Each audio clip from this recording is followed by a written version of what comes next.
श्रीवास्तव आपके इस commerce study portal पर आपका स्वागत करता हूं।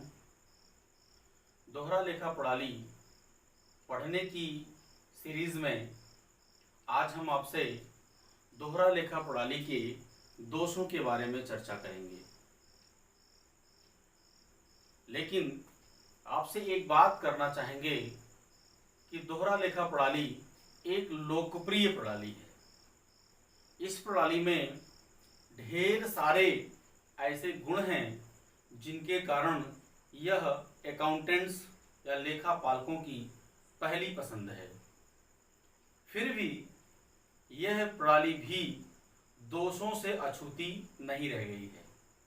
इस प्रणाली में भी कुछ दोष हैं, लेकिन वे दोष गुणों की अपेक्षा बहुत कम हैं और हम तो यह कह सकते हैं कि यदि इस प्रणाली के नियमों पर, इस प्रणाली की क्रियाओं पर पूर्णता प्राप्त कर ली जाए तो ये दोष उत्पन्न होने की स्थिति ही नहीं आएगी। लेकिन इस प्रणाली में विद्वानों ने या लेखा शास्त्रियों ने कुछ दोषों का वर्णन किया है जिन्हें हम कुछ बिंदुओं के द्वारा व्यक्त कर सकते हैं। पहला बिंदु है डेबिट एवं क्रेडिट के नियमों को लागू करने में कठिनाई। डेबिट एवं क्रेडिट के नियम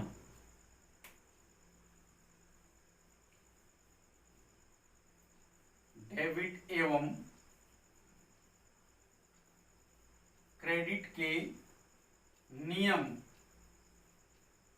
और इन नियमों को लागू करने में समस्याएं। बिल्कुल स्पष्ट बात है कि दोहरा लेखा प्रणाली में जो भी व्यवहार होते हैं, जो भी लेन देन होते हैं, उन लेन देनों को हिसाब की पुस्तकों में निश्चित नियमों के अनुसार ही लिखा जाता है। लेकिन यदि उन सौदों को लिखने वाले लेखापाल या अकाउंटेंट में कुछ ऐसी कमियां हैं, नियमों की पूरी तरह से जानकारी नहीं है, तो वे हिसाब किताब की पुस्तकों में लेखों को निश्चित रूप से गलत लिख देंगे। इसलिए यह अति आवश्यक है कि जो भी व्यक्ति इन हिसाब किताब को पुस्तकों में लिखने जा रहा है उसको इसका पूर्ण ज्ञान होना चाहिए। नहीं तो यह जो कठिनाई शब्द है ये अपने आप महान कारण बन जाता है। मीन्स यह इस प्रणाली का एक दोष है कि एक सामान्य व्यक्ति इस प्रणाली की क्रियाओं को संपादित नहीं कर सकता जब तक कि उसे इस प्रणाली के बारे में अच्छी तरह से जानकारी नहीं है। मीन्स यह प्रणाली एक सामान्य व्यक्ति के लिए नहीं है, बल्कि उस विशिष्ट व्यक्ति के लिए यह प्रणाली है जिसने इस प्रणाली को पढ़ा हो, इस पर प्रशिक्षण प्राप्त किया हो और इस पर कार्य करने का अनुभव प्राप्त किया हो। तो यह बहुत बड़ा दोष नहीं है, लेकिन एक दोष के रूप में व्यक्त किया जा सकता है कि एक सामान्य व्यक्ति जिसको इस प्रणाली का ज्ञान नहीं है उसके लिए इस प्रणाली में लेखे रखने में बहुत बड़ी कठिनाई होती है। दूसरा जो पॉइंट है दोषों को व्यक्त करता है वो है अशुद्धियों की संभावना। इसमें हम कह सकते हैं कि दोहरा लेखा प्रणाली में अशुद्धियां होने की संभावनाएं होती ही हैं, क्योंकि इस प्रणाली को मानव के द्वारा अपनाया जाता है और मानव मानवीय गलतियां कहीं ना कहीं कर ही देता है। तो अशुद्धियां पाई जाती हैं। यद्यपि इन अशुद्धियों को दूर करने के लिए प्रयास आगे किए जाते हैं, लेकिन कुछ अशुद्धियां ऐसी होती हैं जिनका प्रभाव भी हमारे खातों पर नहीं पड़ता। मीन्स जिन अशुद्धियों का पता लगाना हमारे लिए दुष्कर कार्य होता है। कभी कभी तो ऐसा होता है कि हम उन अशुद्धियों का पता लगाने में सक्षम ही नहीं होते हैं, क्योंकि वे ऐसी अशुद्धियां होती हैं जिन्होंने एक जगह कमी तो की, लेकिन इस कमी को दूसरी जगह उन्होंने पूरा कर दिया। मीन्स जितने की गलती हुई, जितने अमाउंट यहाँ पे कम लिखे गए, उतने ही अमाउंट आगे ज्यादा लिख दिए गए दूसरी मद में। तो क्या हुआ, ये दोनों बराबर हो गई। और चूंकि योग हमारा बिल्कुल सही आएगा, दोनों पक्षों के योग बराबर आएंगे, तो हम यहाँ पे कहेंगे गणितीय दृष्टिकोण से हमारे खाते सही हैं। लेकिन वास्तव में उन खातों में जो अशुद्धियां होती हैं वो विद्यमान रह जाती हैं। तो इस प्रणाली का एक दोष है कि बहुत कुछ प्रयास करने के बाद भी इस खाते में कुछ ना कुछ अशुद्धियां रह जाती हैं। नेक्स्ट पॉइंट है इसका कि यह एक खर्चीली प्रणाली है। बिल्कुल सही बात है कि इस प्रणाली को अपनाने के लिए बहुत सी सहायक पुस्तकें रखनी पड़ती हैं और उन सहायक पुस्तकों को रखने के लिए किसी जानकार व्यक्ति की नियुक्ति करनी पड़ती है। और आप सोचें कि अगर व्यवसाय का स्तर छोटा है तो उस छोटे व्यवसाय में भी एक ऐसे अकाउंटेंट की नियुक्ति करनी पड़ेगी जो कि इस प्रणाली का जानकार हो, और उसकी नियुक्ति करने के बाद उसके खर्चों का और उसके वेतन आदि का भुगतान निश्चित रूप से करना पड़ेगा। तो अगर व्यवसाय छोटा है तो छोटा व्यवसाय होने के कारण उस व्यवसाय के लिए यह एक खर्चीली प्रणाली है, क्योंकि इस प्रणाली के अंदर कुछ निश्चित पुस्तकें हैं जिनको रखना ही पड़ता है, कुछ निश्चित क्रियाएं हैं जिनको संपादित करना ही पड़ता है, और उसके लिए एक उसके विशेषज्ञ की नियुक्ति करनी ही पड़ती है। तो बड़े व्यवसाय के लिए भी बहुत ही उपयुक्त प्रणाली है, लेकिन अगर व्यवसाय छोटा है, उस व्यवसाय के ट्रांजैक्शंस कम हैं, उस व्यवसाय की जो इनकम है वो कम है, तो ऐसी स्थिति में उस छोटे व्यवसाय के लिए यह प्रणाली कैसी हो सकती है, एक खर्चीली प्रणाली हो सकती है। इसे हम दोषों के रूप में रख सकते हैं। नेक्स्ट पॉइंट आपका है योग्य लेखापाल की आवश्यकता। अगर देखा जाए तो इस पॉइंट पे हम चर्चा कर चुके हैं।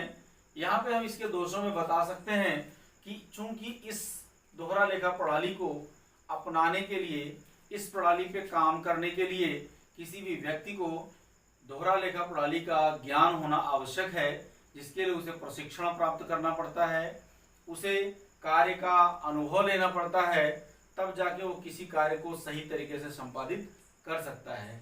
तो ऐसी स्थिति में एक अयोग्य व्यक्ति या एक सामान्य व्यक्ति इस क्रिया को नहीं कर पाता है।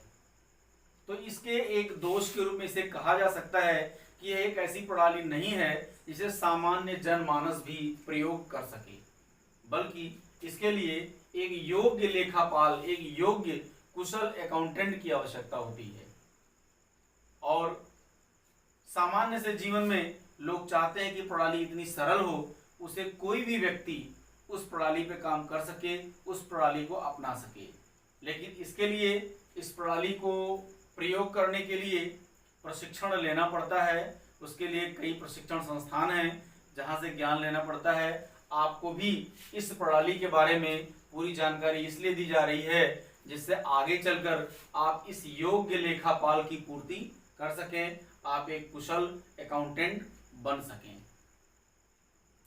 नेक्स्ट पॉइंट है लेखा छूट जाने पर अशुद्धि ज्ञात करने में कठिनाई।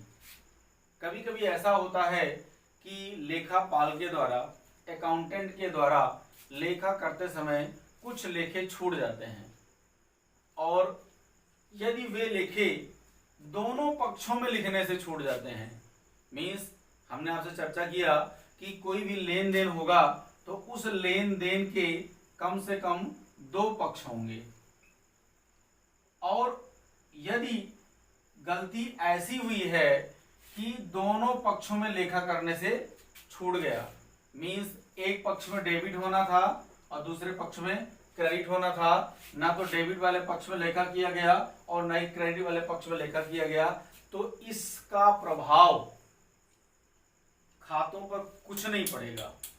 और चूंकि इसका प्रभाव खातों पर कुछ नहीं पड़ेगा, इसलिए ये लेखे छूट जाएंगे और ये अशुद्धियां उनमें व्याप्त हो जाएंगी, जिन्हें खोज पाना एक दुष्कर कार्य हो जाएगा। नेक्स्ट पॉइंट है ज्ञान एवं प्रशिक्षण की आवश्यकता। इस पॉइंट पर भी हमने चर्चा आपसे कर लिया है कि इस प्रणाली में